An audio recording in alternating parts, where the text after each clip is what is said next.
Good morning. My name is Ming Wong. First of all, before I begin, I want to thank the leadership of United Way Worldwide and CCK for giving me and my team the privilege of curating the program for this summit. And we would not be able to get this to where we are today without the amazing team that I've had. So I hope that you'll give my team a warm round of applause.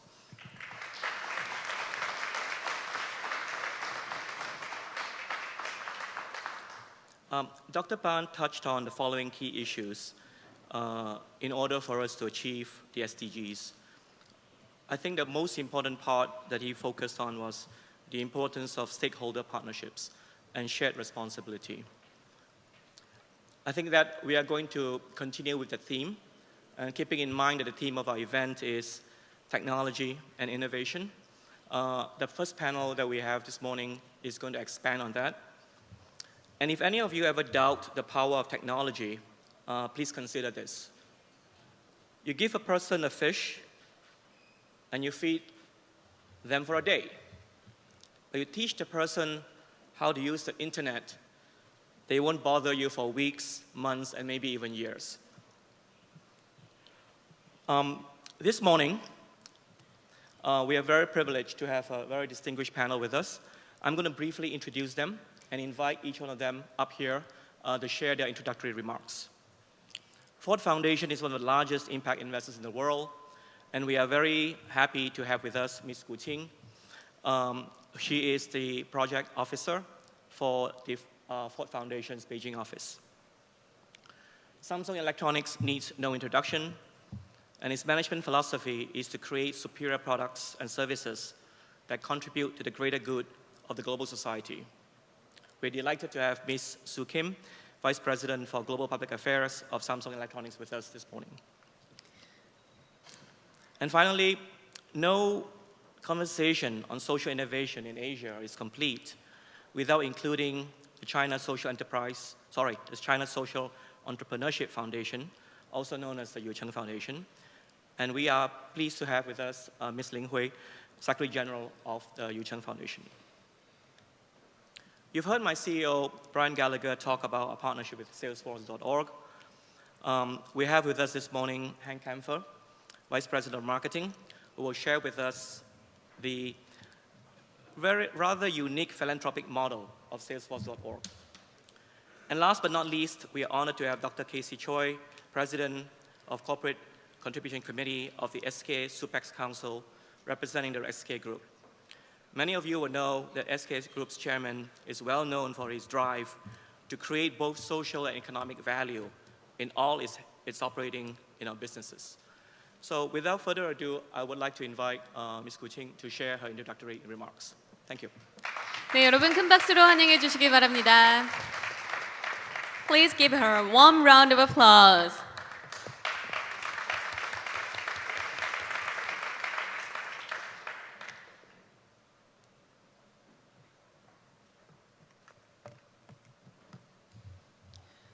Good morning, ladies and gentlemen. It is my privilege to join the panel 1, Innovation in Philanthropy and Entrepreneurship.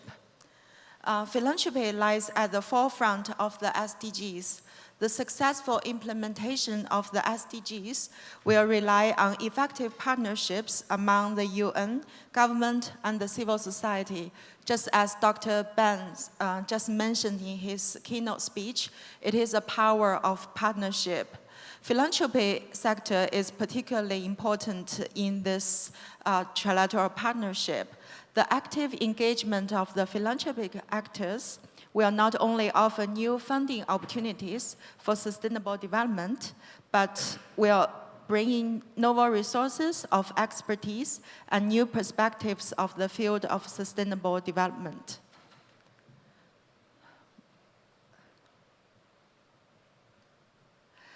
So SDG Philanthropy Platform, as this slide shows, is a vehicle for catalyzing multi-stakeholder partnership to advance the SDGs.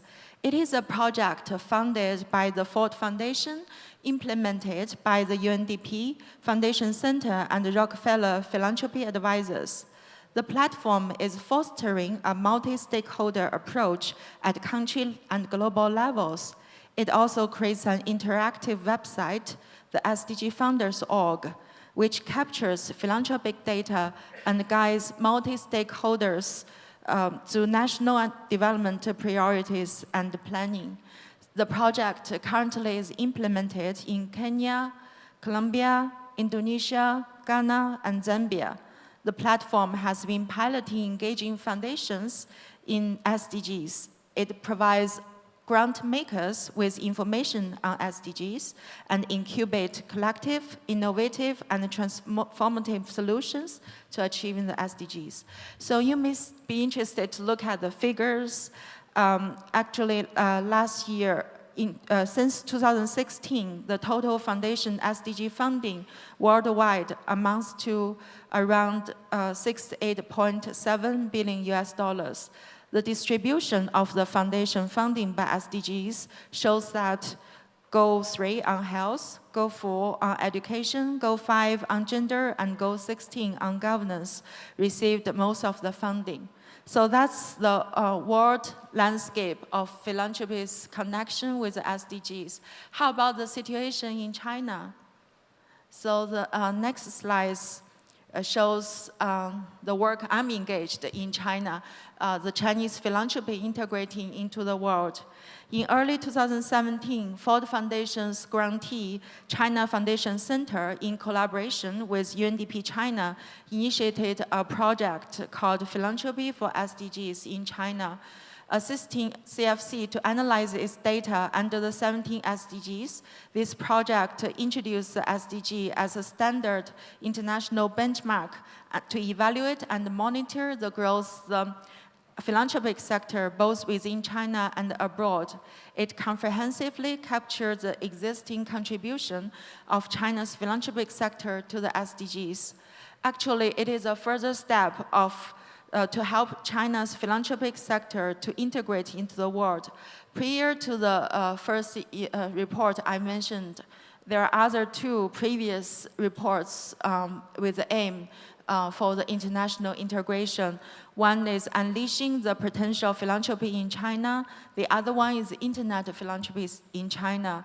They build a bridge to link the Chinese philanthropy to the world, united under the SDGs, and, which is a common international system, and enable dialogue, exchanges, and mutual understanding.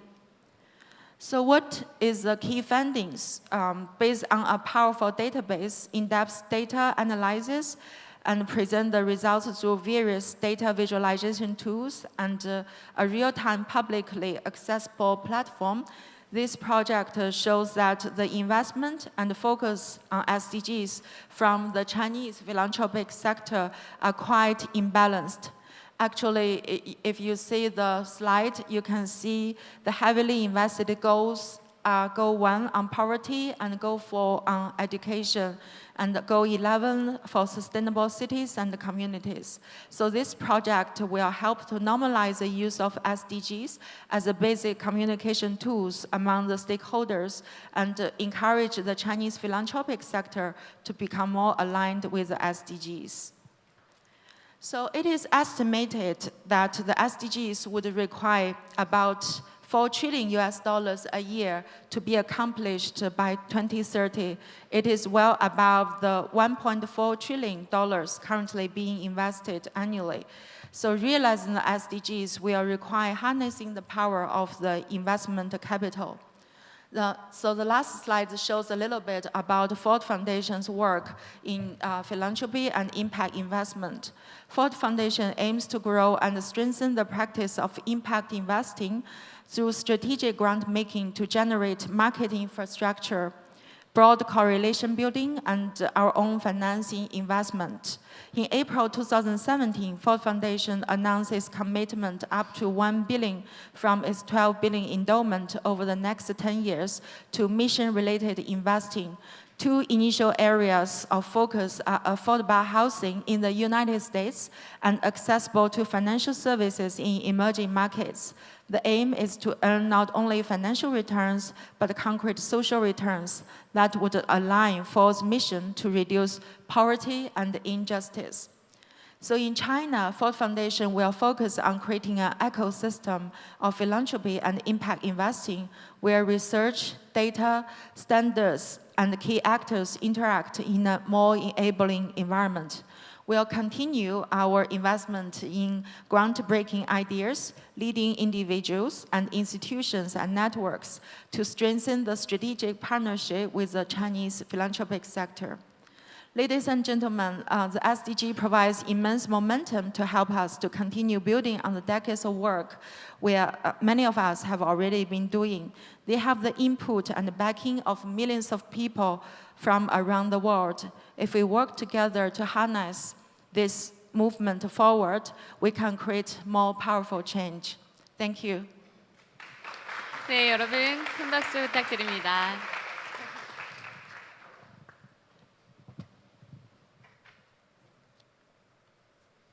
네, 자리로 돌아가 주시고요. 네, 다음 연사분 준비되셨으면 연단으로 자리해 주시면 감사하겠습니다.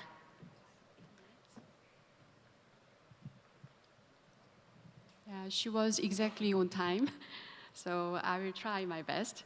Good morning, everyone. As Ming introduced, my name is Soojin Kim, Vice President of Global Public Affairs Team of Samsung Electronics.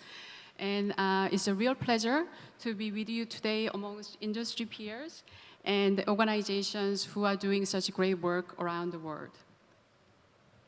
Before I give you a brief introduction of some of CSR activities that we do, I'd like to begin by sharing our corporate philosophy. As Ming briefly mentioned, at Samsung, we devote our human resources and technology to creating superior product and services, thereby contributing to a greater global society. So to us, societal investment is not about equipping people with innovative products, but it is about what the technology enables future generations to create and achieve. Next. So Samsung's citizenship activities currently include two key focus areas: education and technology with a purpose. First, we seek to enable all people to flourish in a society through education. And secondly, we strive to enable all people to equally benefit from technology. Hand in hand, our technology has the ability to strengthen society access to education, as well as solutions which would help people with accessibility needs. By providing education and equal opportunity, we are building a stronger, more innovative future workforce that bridges human and digital intelligence. I will give you a few examples. Samsung's Tech Institute are one of our signature programs through which 16 to 24 years old can access smart ICT training to help their transition from education to employment or entrepreneurship. Today, young people account for more than 30% of the unemployed population worldwide, holding at roughly 13% in 2017. So we firmly believe it is critical to focus on programs that practically help address this issue. Partnerships with government and universities have also played a critical role in our Tech Institute program to best address unique unemployment issues in each country.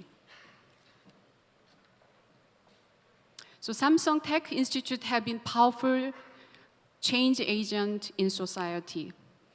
For example, in Europe, Molengeek is an NGO initiative designed to create opportunities for unemployed youth in Molenbeek, Brussels. This is a great example of how Samsung integrates public-private partnerships into its CSR, joining hands with local government and NGOs to increase education and employment opportunities.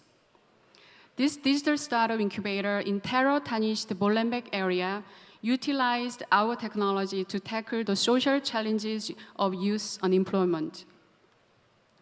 In India, Samsung's tech schools helped training young women with industry-ready skills.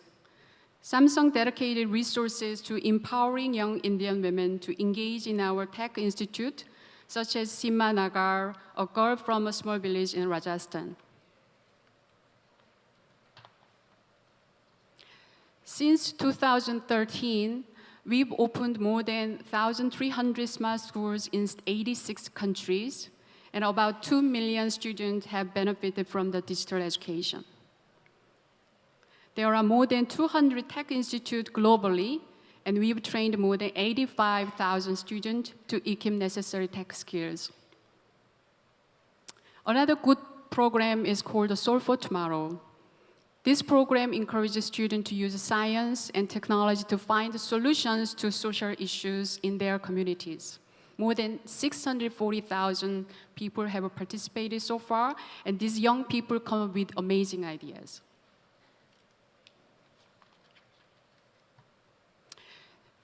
Our greatest resource is not just our product, it's our people. As we strive to develop new innovations that can solve challenging issues, we build on our legacy of talented employees who come together to address timely issues. Samsung's Creative Lab is just this, a startup business program that nurtures innovative ideas among Samsung employees. Since 2012, C-Lab has supported over 100 projects, and some have spun off into independent startups today. Some incredible projects have come out of C-Lab in recent years. In 2017, the C-Lab developed Relumino, a tool designed to help visually impaired people enjoy daily activities such as watching TV and reading books. Relumino's visual aid application processes images from videos projected through the rear camera of a smartphone and makes the images visible to people with low vision. Unlike other visual aids that often cost thousands of dollars, Relumino users can enjoy similar features at a much more affordable price. Another good example is a thermal imaging camera for firefighting. This idea was actually born out of Samsung's Soul for Tomorrow competition. It was submitted by one of our Korean firefighters. This solution was realized in the C-Lab with our employees in collaboration with local firefighters. We donated 1,000 cameras to fire stations throughout Korea. Now, I'd like to introduce to you a story of Relumino, a story about how innovative technology can have huge positive impact on people with accessibility needs.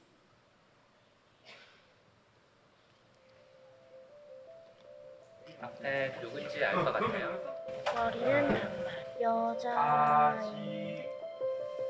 뭔가 좀 익숙한데 엄마인가? 엄마 맞아.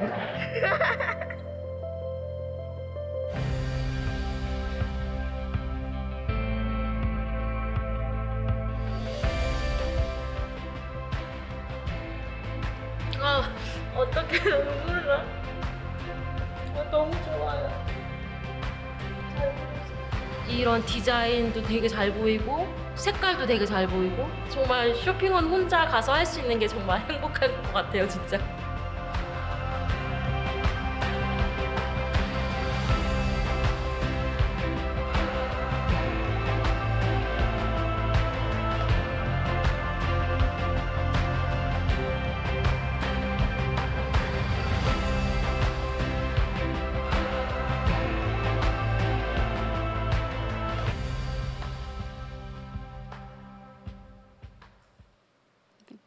At Samsung, we say our mission is to help others unlock and realize their unique potential.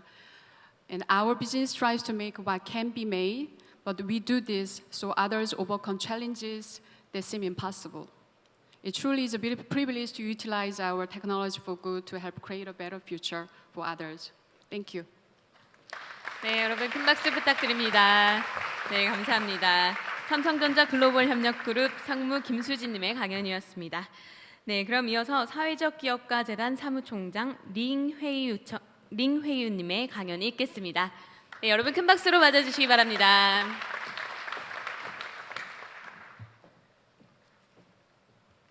Thank you for the floor.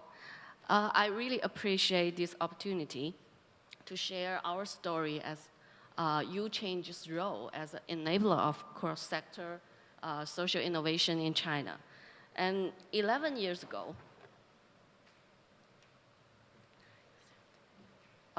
led by Madam Wang Ping, a group of top-tier entrepreneurs, scholars, and nonprofit practitioners came together and established this foundation. It now has become one of the top-ranking private nationwide foundation, and it has beneficiary groups across 31 provinces in China. And U-Change strives to explore the past,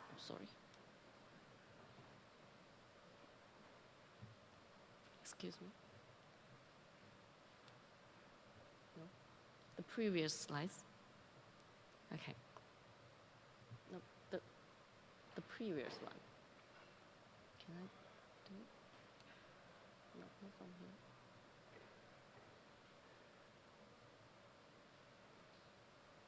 Sorry, the fisherman's one. The red background.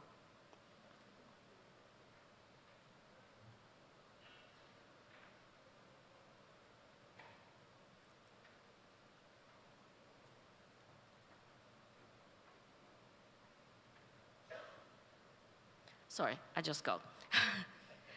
And our role is to explore the path of social innovation in order to achieve a more justice, efficient, and sustainable human society. And our mission is to cultivate a cross-sector ecosystem for social innovation in China. And to be more specific, we work in three areas. And firstly, we develop standards. U-Change, we have a 3A evaluation system, which we evaluate the program's social value through aims, approach, action.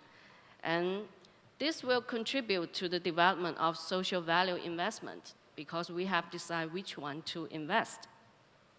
And we also actively promote innovative thinking and new business model to use our R&D results to advocate for policy change and improve social governance. When we also nurture talents, and the nonprofit sector cannot grow without a sustainable supply of capable social entrepreneurs. And we directed a lot of resources to incubate future leaders in social innovation. And thirdly, we build platforms.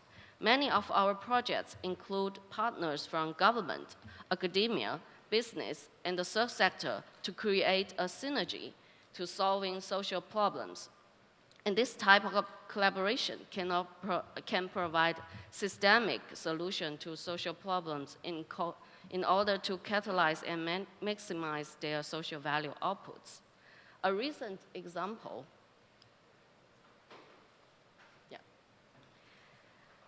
that can best showcase our strategy is this Green Pepper Plan.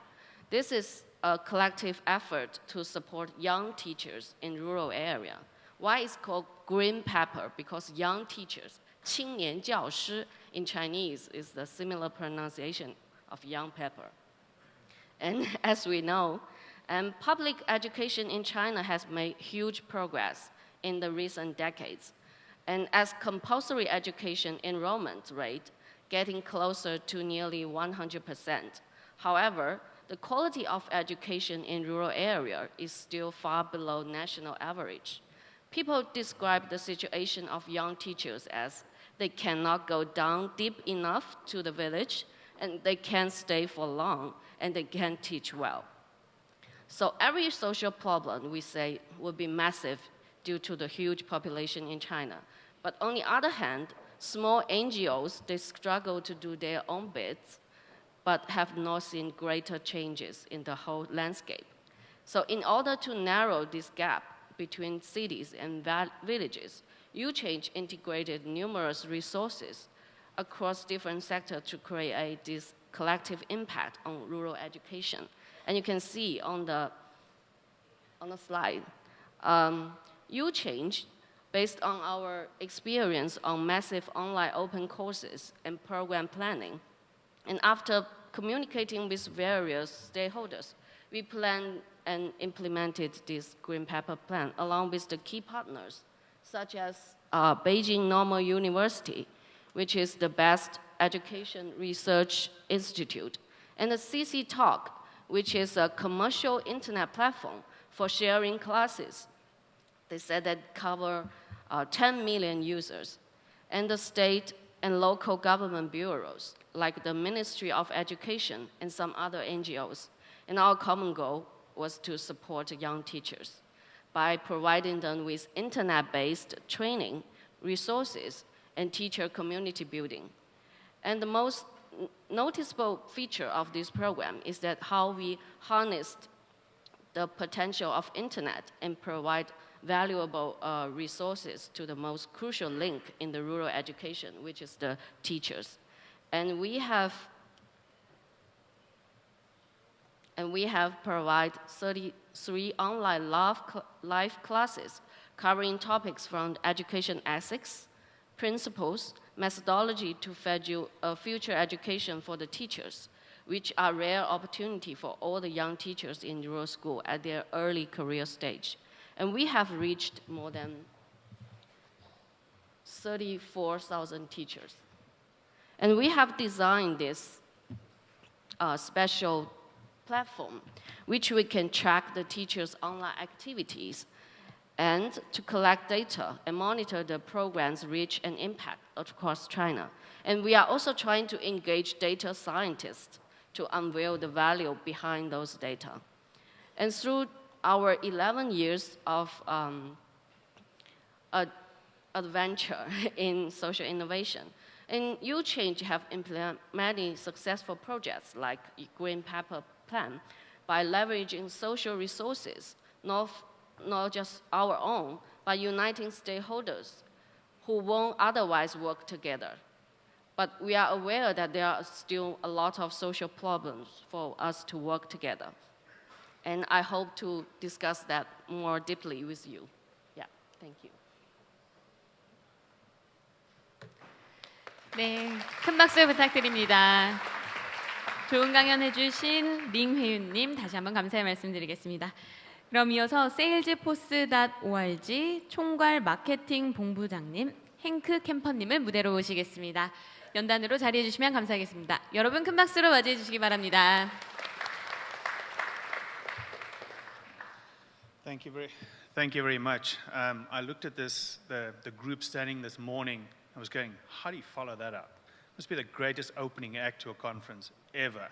And I felt a little bit like the Rolling Stones when Prince opened for them. Remember that? I mean, I was waiting for Brian to just take the mic and just go, mic drop, because Ban Ki-moon, one of my personal heroes as a South African and development worker. Brian, what an honor to work with you and your team, just everyone here. It was just an amazing team. So we'll try and fill the space in the meantime. I hope that the system you showed there, if you need a good CRM, I might know a company that you could use. I had to give the plug there. I'm Henk from Salesforce.org. I'm going to tell you a little bit about who we are. And hopefully, if you have more questions, just shoot. The accent that you hear is not from the US. Like I say, I'm from South Africa. It's not a West Coast accent. So I want to tell you a little bit about our model, because it's a different model and part of the reason why I joined the organization. My history is as an activist, development work in Africa, ran campaigns for Oxfam, worked with then Prime Minister Blair, actually set up the Nelson Mandela Proudly South African campaign. So in my blood runs activism. I was thinking when I saw that crowd, I said, the only one missing, and then it's full house, game over, is Archbishop Desmond Tutu. And then it's like, you've got it. All the world leaders you need in philanthropy and thinking about how to make a world a better place all on one stage. But our model is all about how do we create the impact. And I'm actually going to start at the top and work down. Our focus is simply, how do we empower others to create the impact to change the world? We don't, as Salesforce and Salesforce.org, we don't create the impact. It's actually our customers and our partners who do it. They are the ones who create impact. We focus on our role within the community, and when we say community, everyone, we call it our Ohana. We in South Africa or in Africa call it Ubuntu, our larger family, everyone that's included, not just the employees, but every single one involved, our customers, our partners, our larger community. How do we get involved in that? How do we use the full force? My only time that gets measured at Salesforce, the only time that gets measured at Salesforce is the time I volunteer. It's the only time people are going to frown upon me is if I don't volunteer, company paid 7 days a year. The first day when you join Salesforce in the afternoon, the first thing you do is you go volunteer. Part of the company culture is how we embrace being part of our community. And we use that community as well to, when we work with nonprofits, to empower them how to use our tools. We have 37,000 people, all part of our larger network, that just tell us each and every day, hey, I want you to do that, or hey, can you help here? And they help each other all over the world. I'm not talking about employees. Those 37,000 people are people that use our tools. It's called the Power of Us Hub. So being part of the community is a key element of who we are. From an investment side, Salesforce.org is pretty unique in that we are a social enterprise within Salesforce. Every single cent that we make, we look after all nonprofits and education. Every single cent that we make either goes out for grants or developing new technology for those industries. We are non-profit making money. We are non-profit growing. Somebody asked me yesterday, so why don't you become a B Corp? Because we want to prove that as much as what we always say non-profits can learn from business, we also want to prove that business can actually learn from non-profits. We can run a successful non-profit, make money, and do good in this world without apologizing for it. So that's why we don't want to be a B Corp. We embrace and are proud of being a non-profit and use business principles to drive our business. Technology, the last one. For me, when I look at companies, the judgment I make is, in the hands of the right people, will your technology change the world? Can it? If it doesn't mean it's bad. If it doesn't, it just means that I'm less interested in it. So when I look at Salesforce, the reason why I joined, in the hands of the right people, they will change the world. They will make the world a better place. So that's what the 3 pillars for us to reach impact is: getting our technology and building the right technology for the future. And tomorrow I'll talk a little bit more about our unique partnership that we have with United Way. And I couldn't be more proud of that. They tell us what they need, what they want, how this technology should work. We build the technology in partnership with them. And it's been an incredible experience working with United Way.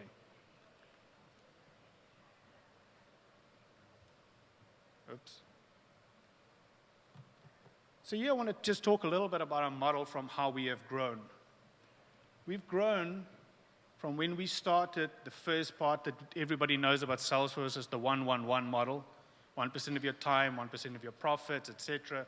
All of that giving back to our community. We had about 10,000 customers, 60 employees, and we were 401c3.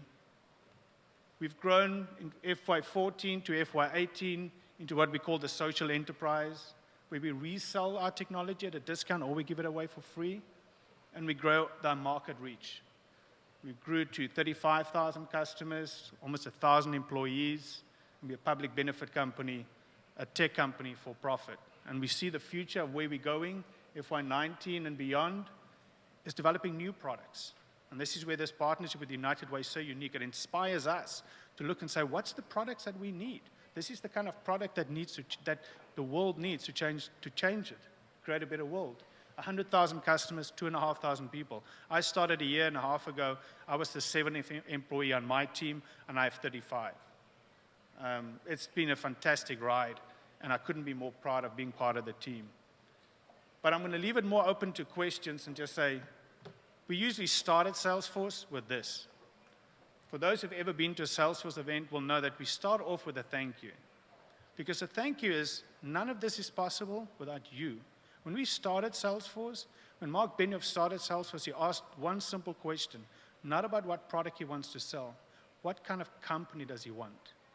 What's the style and the type of company that he wants to be part of and that he wants to create? And that's why we call it the Wahana. This is all of us. Without you, we are nothing. Without you, this world's not going to change. But we're not going to change as individuals. We're going to change it together. My time's up. Thank you. 네, 감사합니다. 여러분 큰 박수 부탁드립니다. 네, 이어서 SK-수펙스 추구협의회 사회공헌위원장 최강철님의 강연이 있겠습니다. 여러분 큰 박수로 환영해 주시기 바랍니다. Good morning, ladies and gentlemen. It was a very impressive talk by Henk. Just recollect the speech by Secretary General Ban.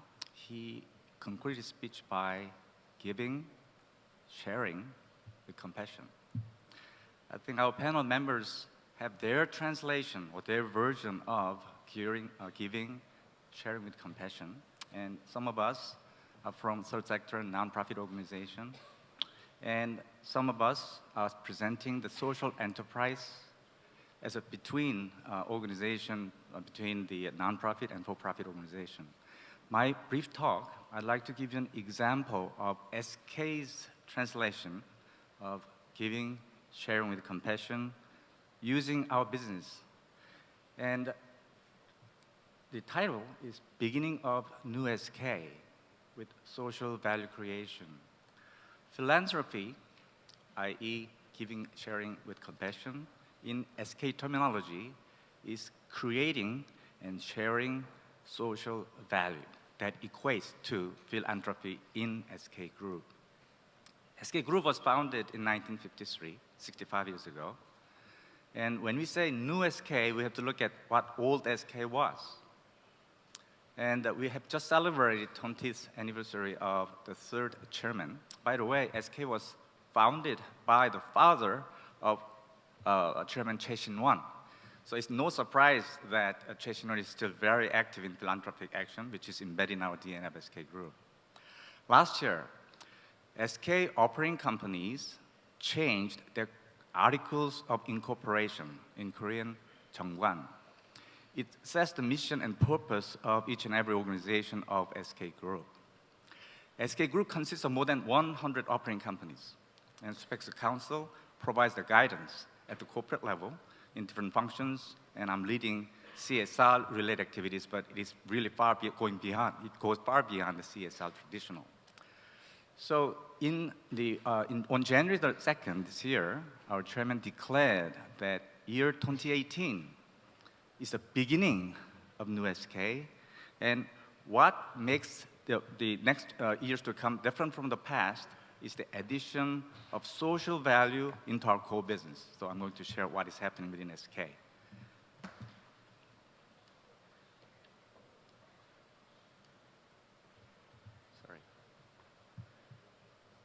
We are translating UN's SDG goals into our core business. And as we all know, on the right-hand side, there are 17 social values. Traditionally, in the past 65 years, SK has been chasing financial value or economic value as a primary purpose of existence.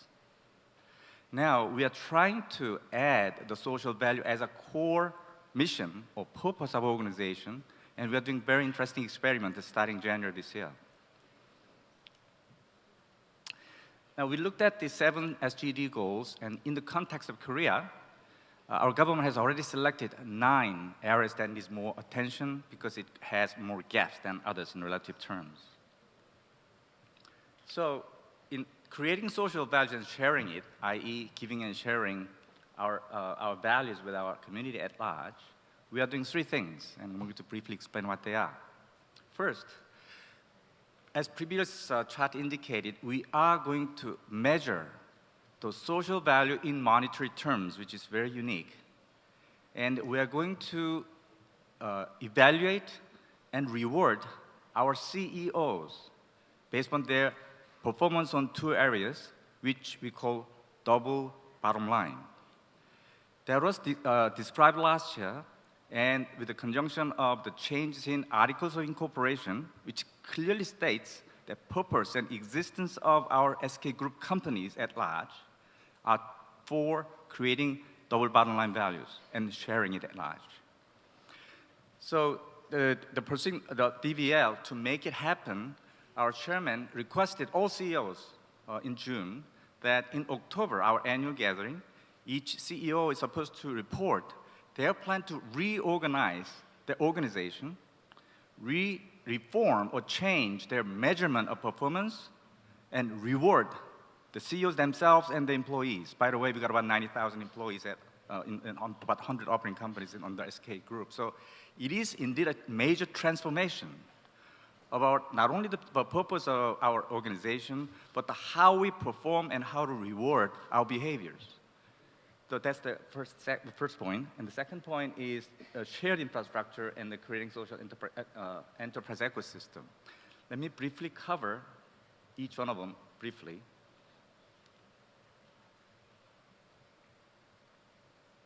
There we go. This one I just explained. So on the right-hand side equation, we are going to measure traditional financial performance, including market value, gross margin, operating margin, EBITDA, and all those things that traditionally we have measured for the past 65 years. But beginning this year, we have already done the first experiment in the first half of the year, and we're going to incorporate in our business plan for next year and beyond. That's what we call double bottom line.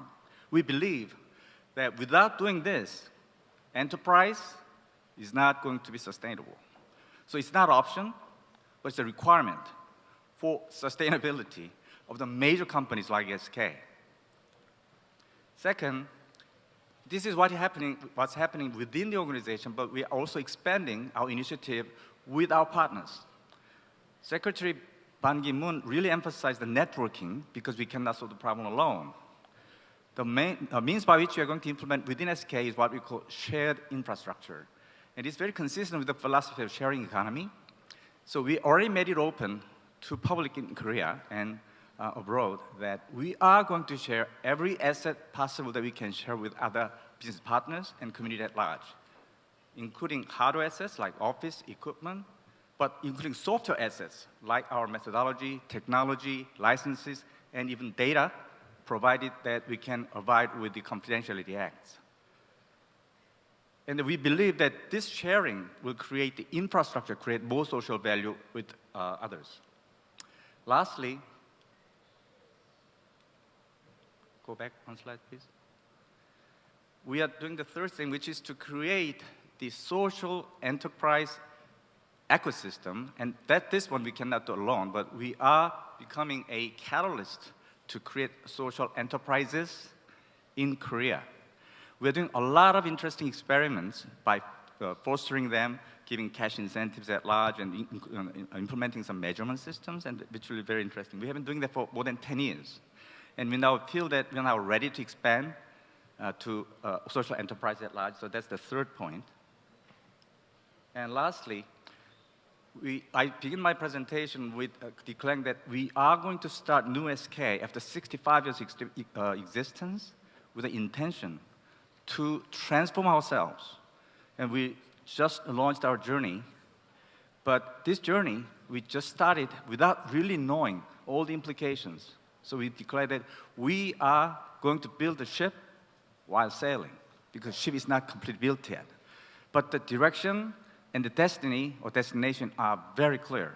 We are going into that direction with this journey with many other partners around the world. So with that, I'd like to conclude my speech. Thank you. 네, 감사합니다. 여러분 큰 박수 부탁드립니다. 네, 지금까지 자선계의 혁신과 기업가 정신이라는 주제의 강연을 들었는데요. 이어서 이에 관해 패널 토론이 있도록 하겠습니다. 네, 패널 토론은 좌장이신 민원님께서 맡아주시겠습니다. 감사합니다. Thank you. Do you all have mics? Okay, great. Well, now you know why I was so excited to be able to get these panels in front of us, because we are literally talking not only about changing philanthropy, we are creating the future of philanthropy, with the distinguished guests and the organizations that they represent today. I'm going to start with a couple of questions in response to your presentation. I'll start with Qing first.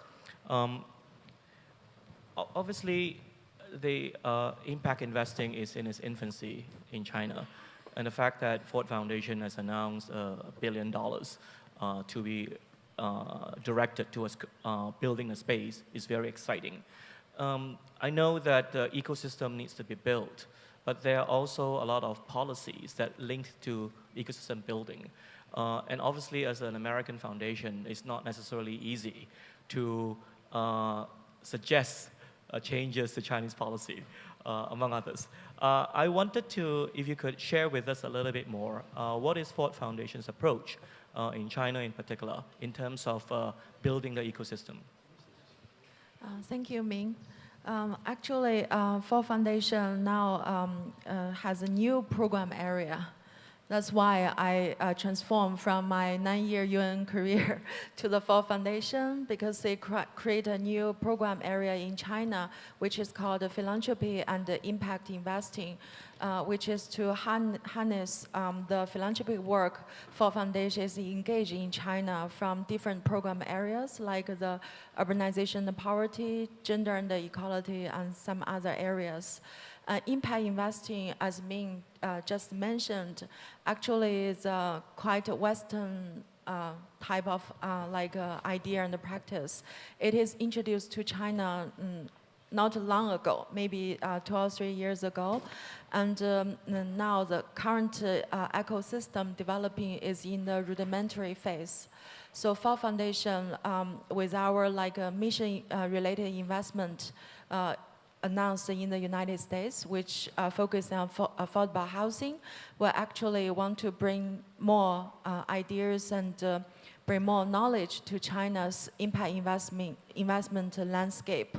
So we are going to cultivating the fundamental elements in the ecosystem, like research, data, standards, and institutions building. And of course, policy advocacy and policy change is also some area we need to create more partnership with the Chinese players, Chinese foundations like the U-Change and many others, and to create some alliances. And together, we believe we can make a better future for impact investment in China. Great, thank you. Sue, if I may ask, I think Samsung's doing, this is amazing work, right? You are literally building products for the future. And you've talked about employee engagement, and obviously that is a very critical part. We know Samsung has over 300,000 employees globally, and they represent a very powerful a change agent. How do you go about engaging them, and how do you go about energizing them? As you mentioned, I think it's really critical to engage our employees to have a long-term and sustainable programs that have bigger impact. And as I briefly introduced in my presentation, in addition to a lot of volunteering programs in the local communities in every country that we operate in, we also, mobilize our employees, core capabilities. We are IT companies, so we have in-house 300,000 IT experts. And as I, mentioned, we have a startup program called the C-Lab, and our employees can freely submit their innovative ideas, whether it's for helping people or whether it's for starting their own business. And based on their submission, we will select, sustainable programs.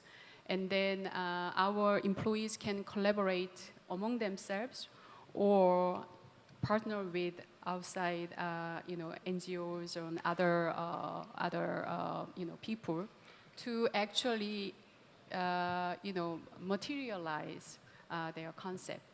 So I think that's a very great and innovative platform because it requires employees' passion and their own ideas. It's not just your bosses telling them to certain things, but it's from their own initiatives and own passion.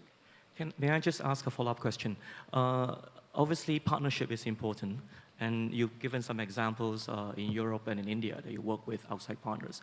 What standards do you use? What criteria do you use to select the right partner for Samsung? I think our program is all about making impact. So, in addition to providing funding to great programs, we work with NGOs who have transparency and also very accurate impact measurement. Just like we listen to our customers, we are all about making impact for our beneficiaries, and we want our partners to listen to the needs in each local community. So rather than progressing with their own initiatives, we want a partner who can listen to the beneficiaries in the local community and then work with us in a very transparent and open manner. And at the end of the program, we want very tangible measurement of what kind of positive impact that we made through our programs. That's great. Ling Hui, I want to follow up on the impact question. The green pepper plan that you described is amazing. Would you share with us a little bit, are you at a stage where you are able to start looking at the impact of this new initiative that you have started, and how do you go about doing that? Actually, we have a very solid research team, which is provided by other universities. They have this baseline study of what's the primary situation of those teachers at the very first stage. And after 1 year, and a lot of teachers, they have gained their improvement in teaching.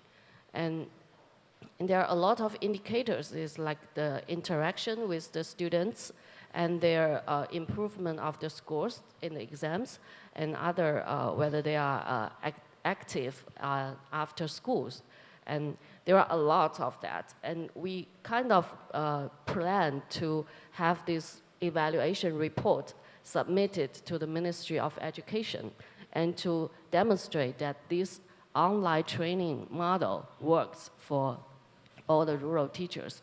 And we also run a very cost-effective way, because we use online training that will save millions of dollars for teacher training.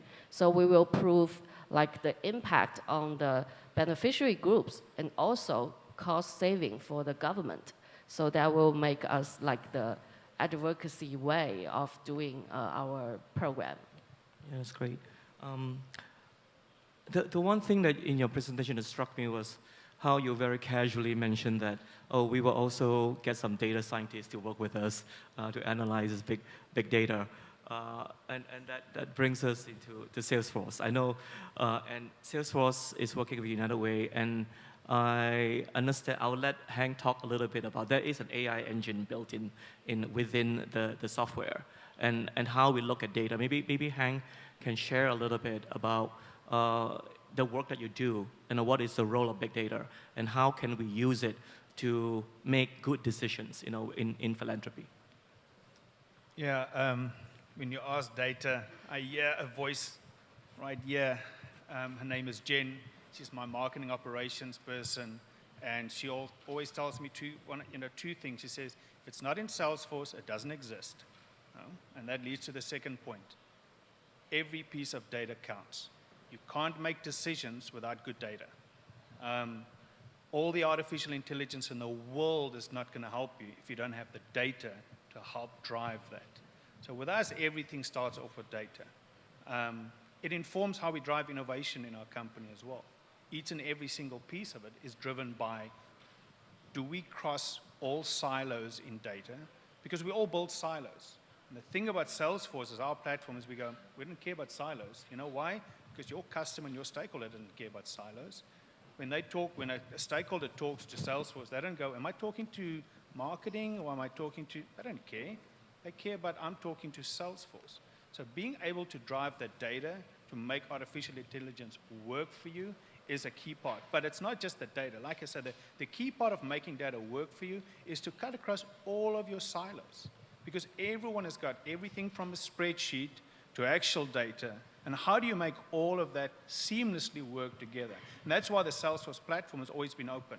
It's open for anybody to be able to plug in and work in there with one single principle, always. It's got to be innovative.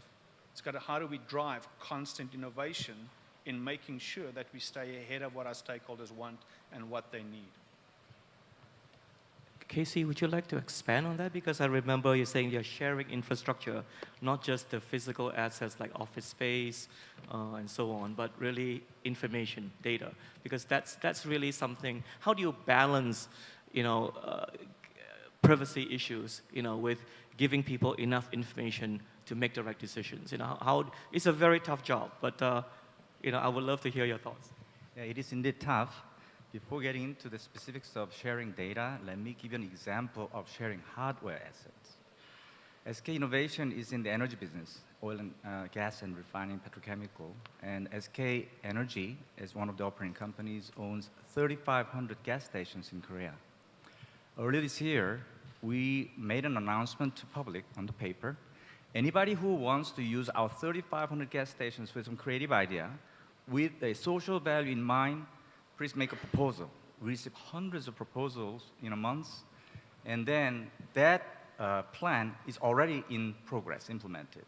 By the way, interesting thing is along the way, our competitor GS, Caltex, they have 25 gas stations. They came to us and said, why don't you do it together? Perfect, 6,000 gas stations. So a proposal was to have a home delivery service. Today, it's a many-to-many delivery, but if we use 6,000 gas stations as a hub, then there'll be a lot of savings and, in addition, job creation. That's already in full swing, and it's only 6 months. So that's a hardware example, and we are very happy. And we are continuing to receive additional proposals to use gas stations. This is a tiny example, but very significant example. Now, getting to data side is very complicated. So we are studying and then working with our business partners how to do it, but we have not created an example yet. But there are many other things that we can do, intellectual property, like licenses, technology, and that we are inviting our business partners in the supply chain to come to our place and work together, and the vice versa. We go into their space with our technology, our methodology, and we share the knowledge. So we are in progression. We start with a simple hardware sharing, and then intellectual software sharing, and the data, probably the last most mature sharing methodology that we are exploring very hard today. It's great. I've been to so many of these events, and usually we all talk about collective impact, stakeholder engagement, working through different sectors. The one missing sector in many philanthropy events is the corporate sector. But today we are so fortunate to have this corporate sector so well represented. So I'm sensitive of the time. I know there are going to be a lot of questions from the audience. So I actually do have another round of questions before opening it up. But I wanted to make sure that you get your questions answered. So I would at least offer an opportunity for, are there any questions that you would like to ask at this stage? If not, I'll keep going. But I want to make sure that everyone has a chance to ask their questions.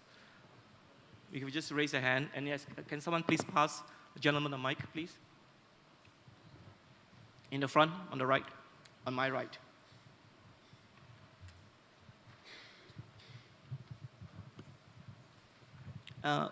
Please introduce yourself and I have a quick question.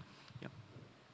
Thank you very much. My name is Jung Gui-han, Professor Emeritus, teacher at Yonsei University.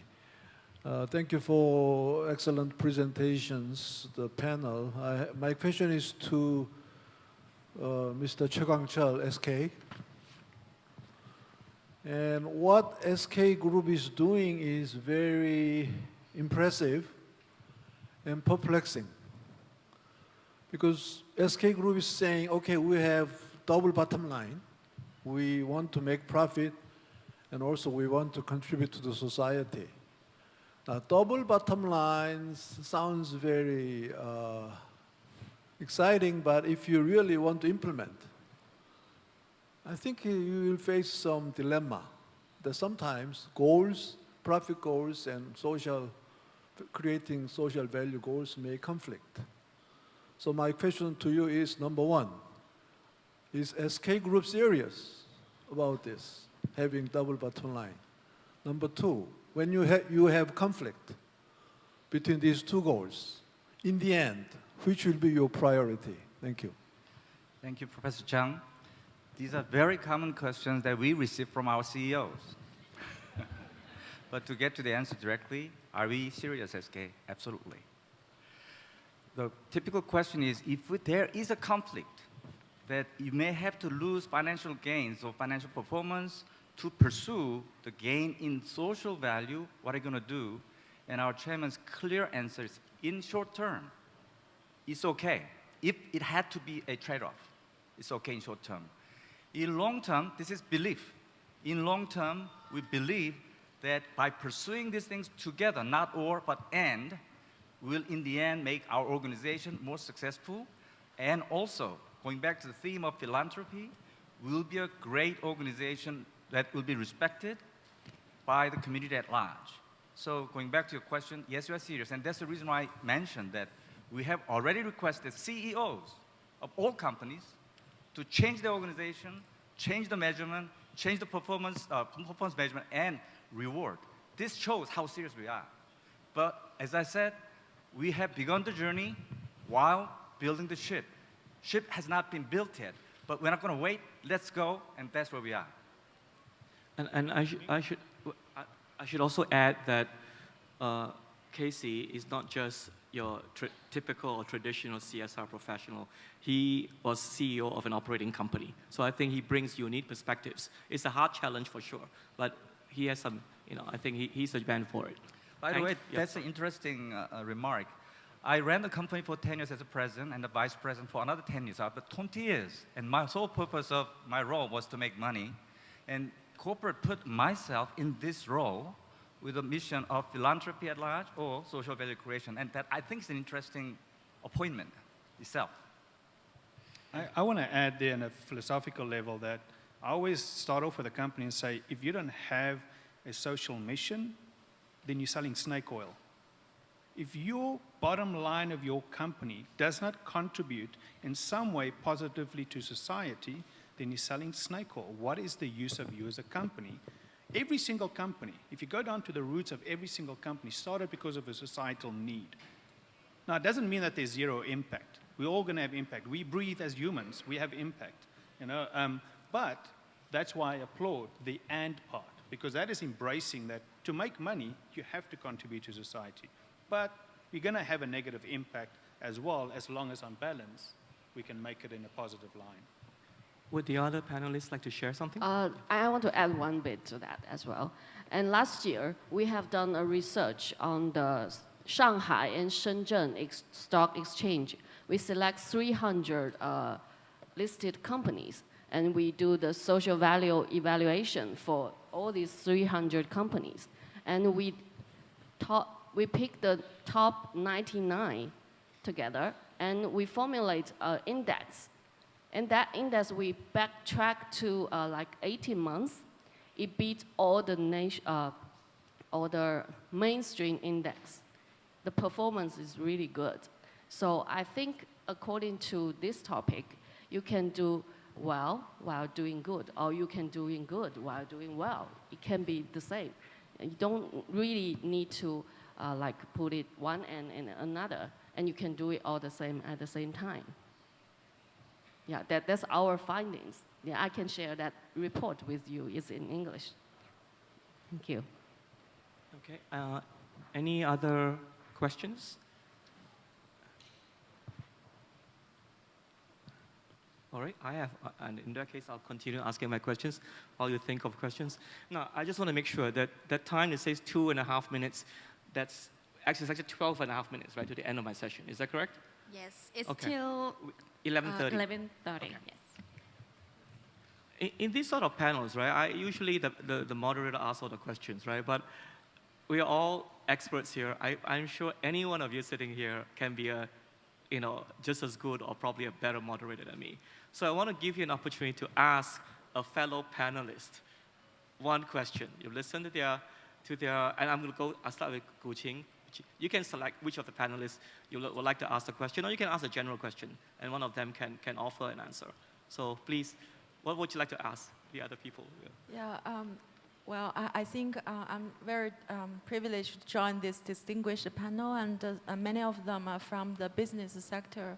So I just want to know that in terms of the impact, how the business sector evaluate their social impact through their philanthropic activities, and what are their practical tools and measures here in their business practice.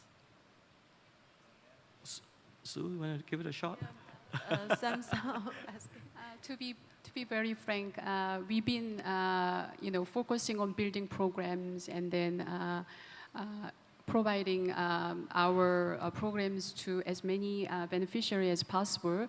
We've been relatively lacking in terms of our capabilities of making measurement. So that's why I said that one of the key criteria in selecting partners is the impact measurement.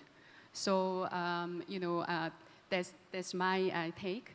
But we are trying to gauge, for example, like a tech institute that I introduced. We are trying to gauge after finishing the program, the beneficiaries, whether they were able to secure their job in their local community, or whether they were able to pursue their secondary after college education, or whether they were able to set up their own company.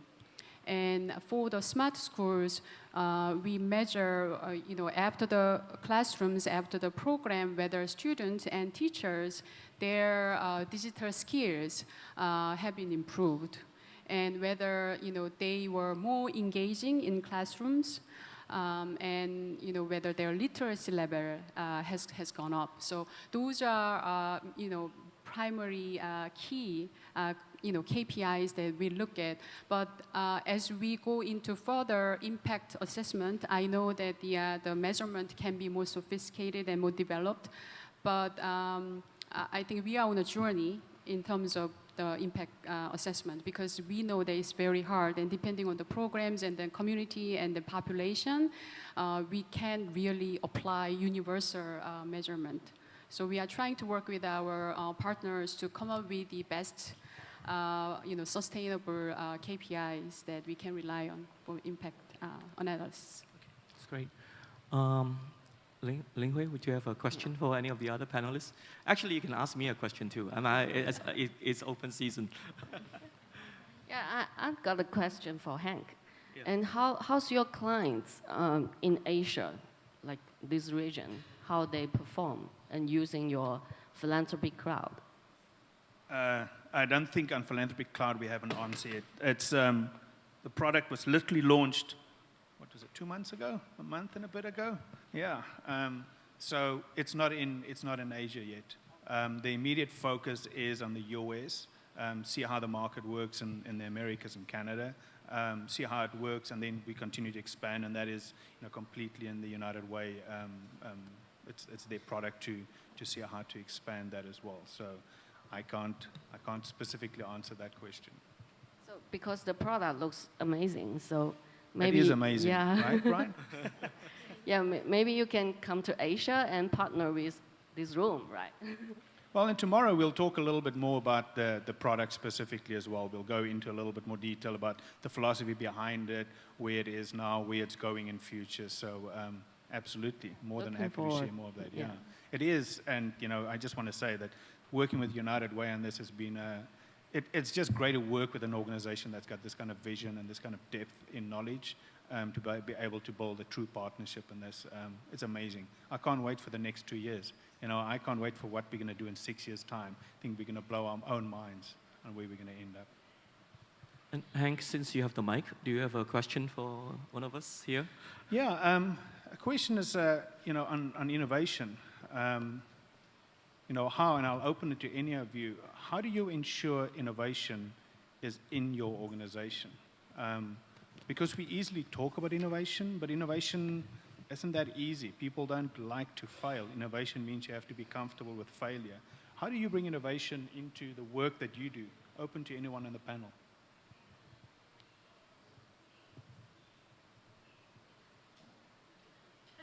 Maybe we should ask our CEO. I'd like to ask a question, Michael suggested. I'll pass the answer. I could answer, but I don't want to talk too much. Yeah, okay. Since we have this mission to explore social innovation in China. I'll answer your question.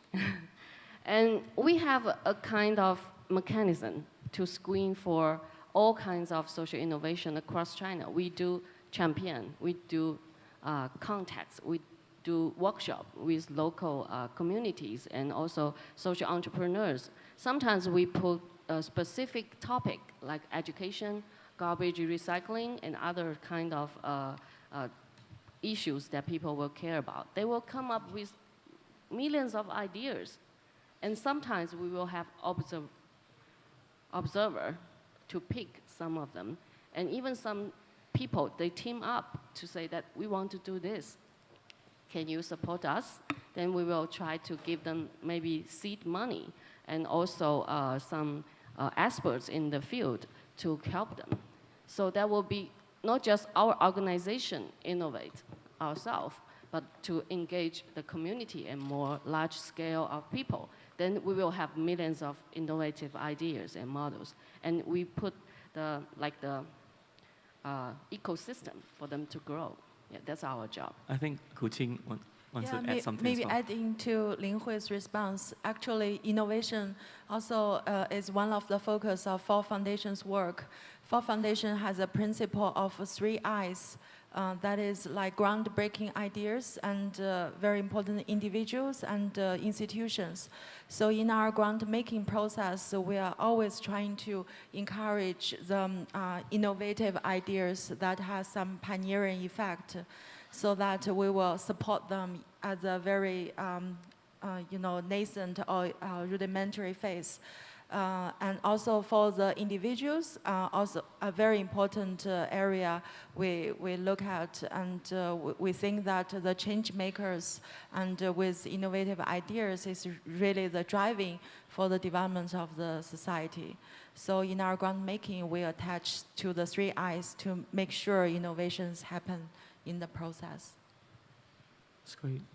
Casey, you wanted to ask a question or No, share I'd your like to make a comments? suggestion. I think this is a very interesting opportunity.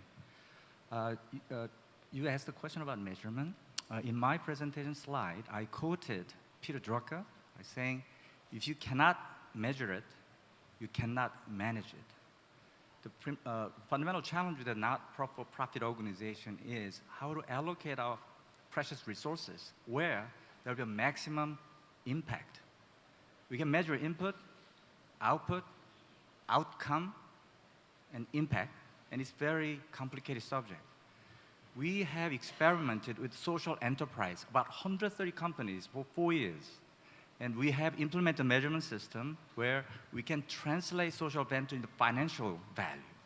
It's not perfect. After 4 years of experimentation, we brought into SK Group, and we have begun using that methodology. Now that methodology is being widespread into Korean community, into government agencies like Highway Authority, Railroad Authority, and Land and Housing, and then utility companies. This is what's happening in Korea. I'd like to propose and suggest strongly that United Way, organization like it, the worldwide organization, to really put some resources, put some measurement to a system which could be global standard. That would be very, very helpful. That's great, thank you. We probably have time for one question. Anybody? 네, 마지막으로 질문이 있으신 분께서는 손을 들어주시기 바랍니다. You don't have to ask in English. You can ask in whatever language you're comfortable with. 네, 편하신 언어로 편하게 질문을 해주시면 되겠습니다. Okay.